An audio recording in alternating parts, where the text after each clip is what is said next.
Assalamualaikum warahmatullahi wabarakatuh. Perkenalkan, nama saya Randy Juliansyah dari kelas SI 1D. Di sini, saya akan menjelaskan tentang peranan teknologi informasi. Peranan teknologi informasi mempunyai banyak peran di berbagai bidang. Contohnya, bidang pendidikan, bidang medis, dan juga masih banyak lagi. Di sini, saya akan menjelaskan tentang peranan teknologi informasi di bidang pendidikan. Dalam kehidupan kita saat ini, banyak hal yang bisa dilakukan dengan mudah dengan adanya bantuan teknologi.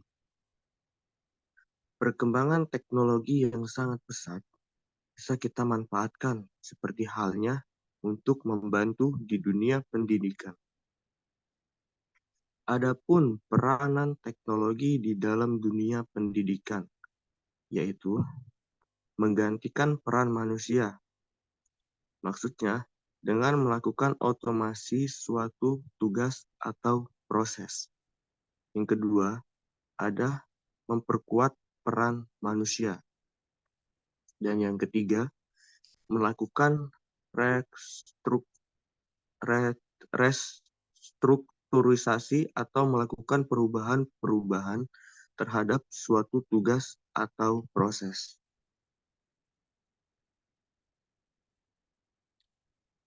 Teknologi informasi pun sekarang bisa diterapkan di bidang pendidikan. Contohnya, pembelajaran berbasis komputer, yaitu penerapan sistem ujian nasional pada tahun 2016 berbasis komputer. Selanjutnya juga ada konsultasi dengan pakar melalui internet, seperti menanyakan segala hal melalui WhatsApp ataupun email. Dan juga ini ada kelebihan teknologi informasi di bidang pendidikan. Informasi yang dibutuhkan semakin cepat dan mudah diakses untuk kepentingan karena adanya teknologi. Dan yang kedua juga ada inovasi dalam pembelajaran semakin berkembang dengan adanya inovasi e-learning yang semakin memudahkan proses pendidikan. Jadi kita bisa belajar melalui internet tanpa harus belajar secara langsung di sekolah misalnya. Selain ada kelebihan, juga tentunya ada kekurangan. Kekurangan teknologi informasi di bidang pendidikan yaitu adanya penggunaan internet yang memerlukan infrastruktur yang memadai dan juga penggunaan internet yang mahal. Dan juga ada kurangnya pergaulan di kalangan masyarakat.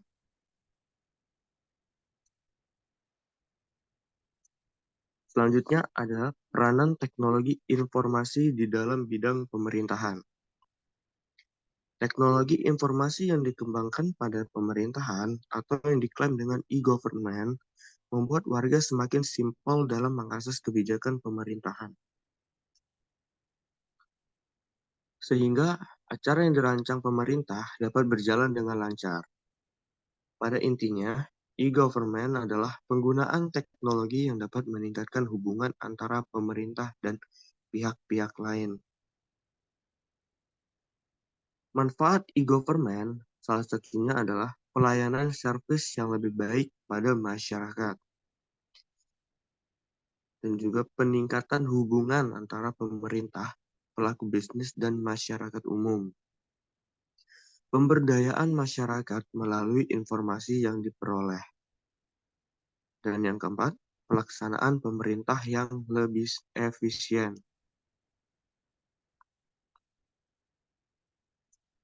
Selanjutnya ada dampak positif dari teknologi di bidang pemerintahan. Antara lain, pelayanan yang lebih baik kepada masyarakat, peningkatan hubungan antara pemerintah, pelaku bisnis, dan masyarakat umum. Yang ketiga, Pemberdayaan masyarakat melalui informasi yang mudah diperoleh. Dengan adanya informasi yang mencukupi, masyarakat akan belajar untuk dapat menentukan pilihannya sendiri. Selain dampak positif, tentu juga ada dampak negatifnya. Semakin bebasnya masyarakat mengakses situs pemerintah, akan memudahkannya terjadinya cybercrime. Kedua, biaya. Walaupun politik dalam pemerintahan menggunakan teknologi informasi lebih meminimalisir biaya, tetapi dalam penyusunan infrastrukturnya membutuhkan biaya yang cukup besar. Yang ketiga, jangkauan akses. Tidak semua orang bisa mengakses internet dengan mudah. Misalnya mereka yang berada di pedalaman akan sulit untuk mengakses internet. Keempat, banyak negara yang meragukan berita-berita negara yang diterbitkan oleh negaranya sendiri atau menyebarkan berita-berita hoax. Selanjutnya, ada peranan teknologi informasi dalam bidang perdagangan. Bidang perdagangan menjadi salah satu bidang yang mengalami perubahan besar teknologi informasi. Sebagai gambaran nyata, dahulu saat ingin berbelanja, kita sebagai pembeli harus pergi ke pusat perbelanjaan, seperti pasar, ataupun harus pergi ke mall. Sangat berbeda dengan masa sekarang. Kita cukup memesan barang melalui internet atau berbelanja online, atau sering dikenal dengan electronic commerce. Maka barang yang kita pesan bisa datang langsung ke rumah kita.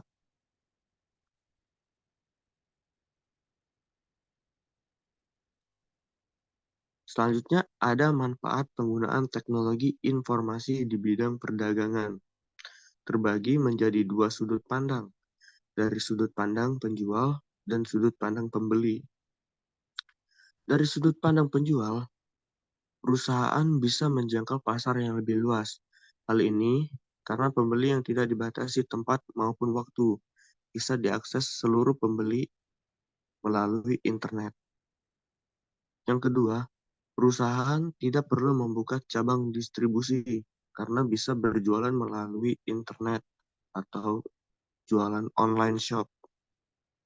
Yang ketiga, pengeluaran yang lebih sedikit karena tidak butuh karyawan yang begitu banyak ataupun menyewa tempat. Yang keempat, harga barang jadi lebih murah. Ini karena biaya operasional yang bisa ditekan dan lebih murah.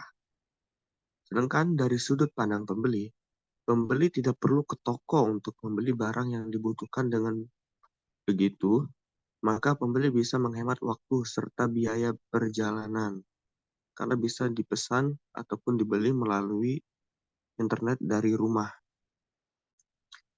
Kedua, pembeli juga bisa membeli barang dari luar negeri dengan lebih murah. Dan yang ketiga, para pembeli juga bisa membandingkan harga melalui internet.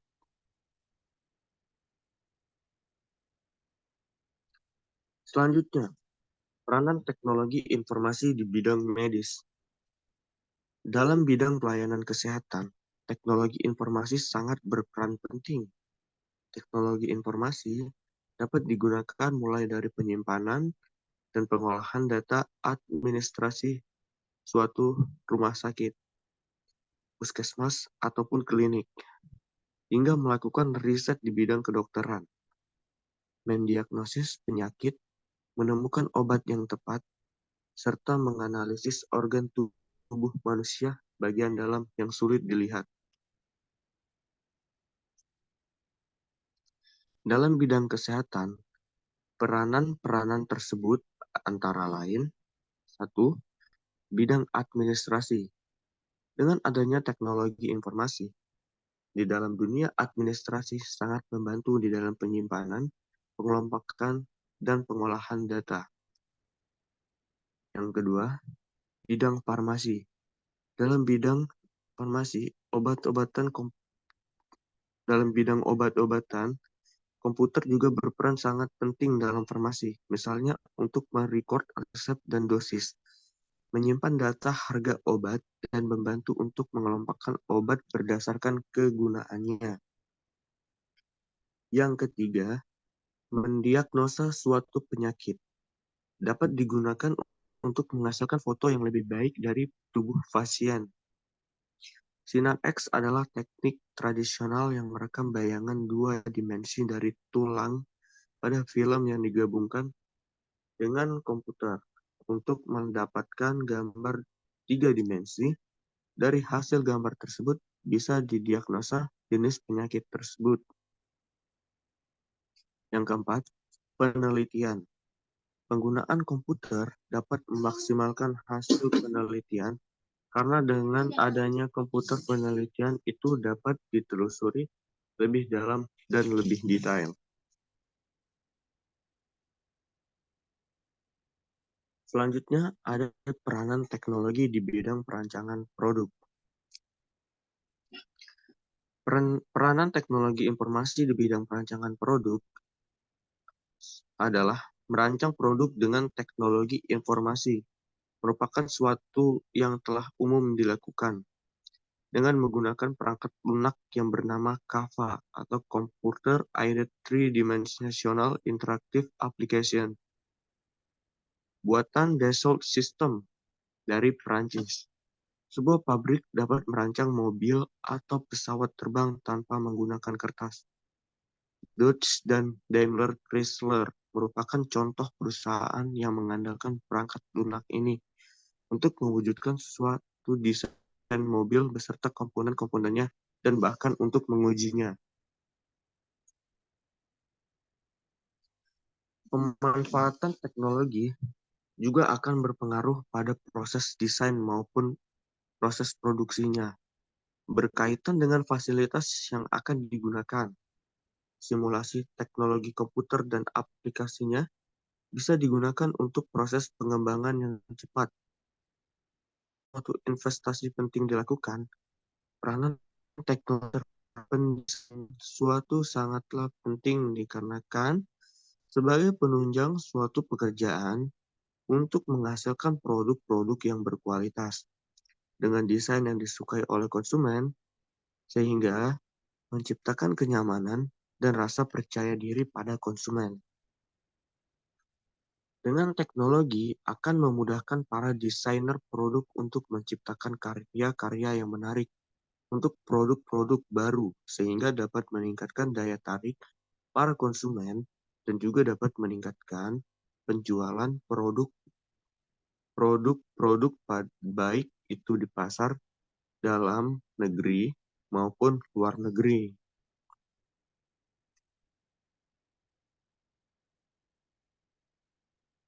Next, selanjutnya,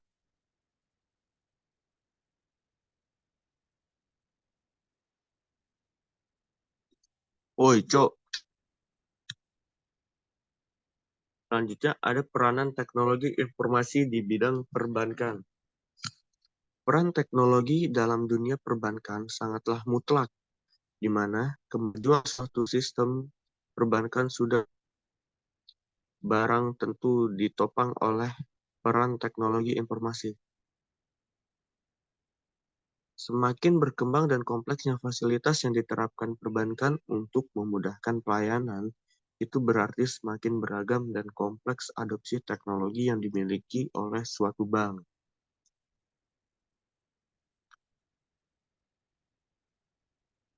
Slide selanjutnya, ada pun jenis-jenis aplikasi teknologi informasi dalam bidang perbankan. Salah satunya adalah ATM atau Automated Teller Machine atau anjungan tunai mandiri. Adalah saluran e-banking paling populer. Terus semakin bertambah yang memungkinkan untuk melakukan pemindah bukuan antar rekening ataupun pembayaran dan pembelian. Jadi, kita tanpa harus datang ke banknya langsung untuk melakukan transfer, pembelian, atau pembayaran. Kita bisa langsung membayar dari aplikasi banking.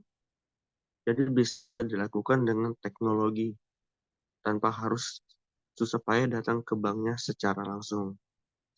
Dan yang kedua, ada phone banking.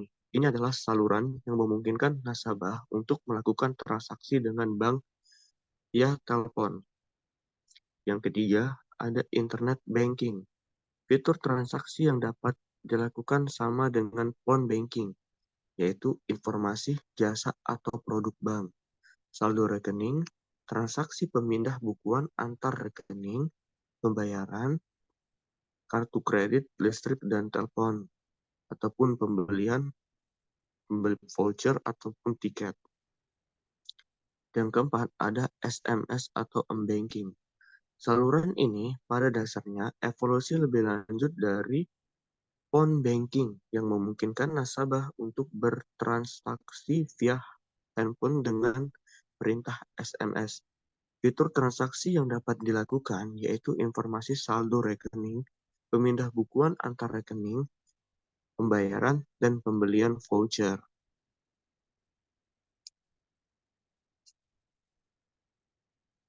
Oke, mungkin ini saja yang dapat saya presentasikan. Saya akhiri. Wassalamualaikum warahmatullahi wabarakatuh.